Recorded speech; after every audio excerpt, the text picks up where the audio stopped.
ঘণ্টার পর ঘণ্টা বিদ্যুৎহীন হয়ে থাকে খোয়াই শহরাঞ্চল থেকে শুরু করে পার্শ্ববর্তী এলাকা। বিদ্যুৎ দপ্তরকে জানালে তারা জানান কর্মী স্বল্পতা রয়েছে, তাই ঠিকভাবে কাজ করা যাচ্ছে না। এই বিষয়টিকে অনতিবিলম্বে সুরাহা সহ বিদ্যুৎ মাশুল কমানো, বিদ্যুৎ পরিষেবা স্বাভাবিক করা সহ বিভিন্ন দাবি নিয়ে বিদ্যুৎ দপ্তরের সিনিয়র ম্যানেজারের কাছে ডেপুটেশন প্রদান করে এক বিক্ষোভ কর্মসূচির মধ্য দিয়ে সিপিআইএম দল। এদের উপস্থিত ছিলেন বিধায়ক নির্মল বিশ্বাস, খোয়াই জেলা সম্পাদক পদ্মকুমার দেববর্মা, ভারতের গণতান্ত্রিক যুব ফেডারেশনের রাজ্য সভাপতি পলাশ ভৌমিক সহ অন্যান্যরা। এদের মূলত 8 দফা দাবির ভিত্তিতে ডেপুটেশনটি প্রদান করা হয় বিদ্যুৎ দপ্তরের সিনিয়র ম্যানেজার দিবাকর নাথের নিকট। 6 সদস্য প্রতিনিধি দল এই ডেপুটেশনটি প্রদান করে। আপনারা শুনছিলেন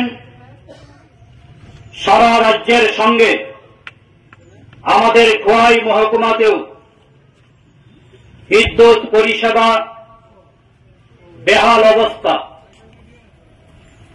বিদ্যুৎ পরিষেবা রাজ্যের শহর থেকে গ্রাম, গ্রাম থেকে পাহাড় সর্বত্র একেবারে তলানিতে গিয়ে ঠেকেছে। এবং আমরা লক্ষ্য করছি আমাদের রাজ্যের এই ডাবল ইঞ্জিনের সরকার এই বিদ্যুৎ পরিষেবা মান উন্নয়নের প্রশ্নে সেখানে কোন ইতিবাচক ভূমিকা গ্রহণ করছেন না। দিনের পর দিন সেখানে বিদ্যুৎ পরিষেবা মানুষের যে প্রত্যাশা, সেই প্রত্যাশা পূরণ করতে পারছে না। ঘন ঘন সেটিং হচ্ছে, ঘন্টার পর ঘন্টা বিদ্যুৎ থাকে না।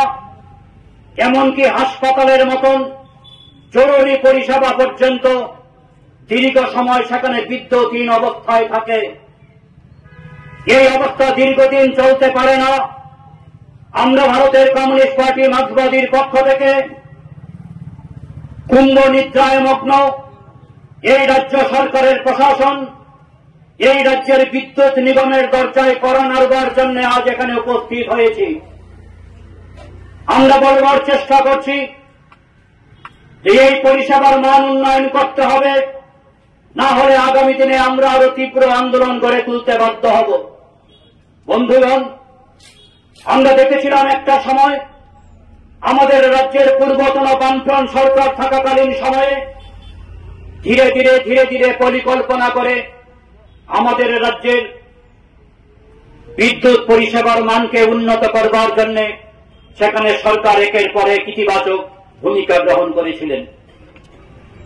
একটা সময় পূর্বতন বামফ্রন্ট সরকারের শেষের দিকে 2014, 2015, 2016, 2017, 2018 ওই সময়টাতে আমরা দেখেছিলাম আমাদের রাজ্যের সেখানে বলা চলে শেডিং মুক্ত হয়েছিল।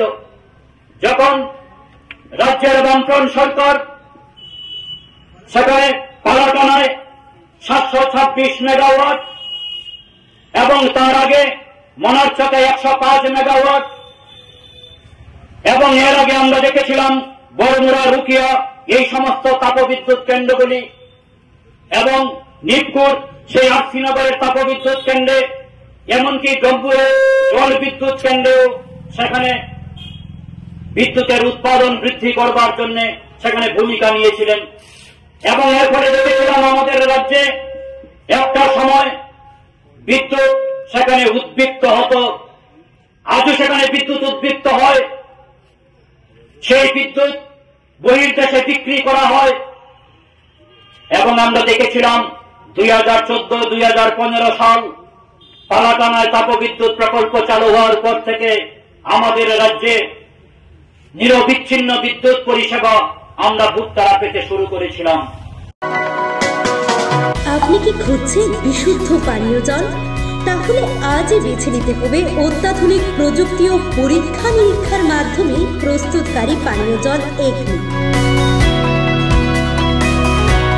বিশুদ্ধ জলে সুস্থ জীবনের মূল চাকাঠি। Acme packaged drinking water. Bureau report, news Tripura 24।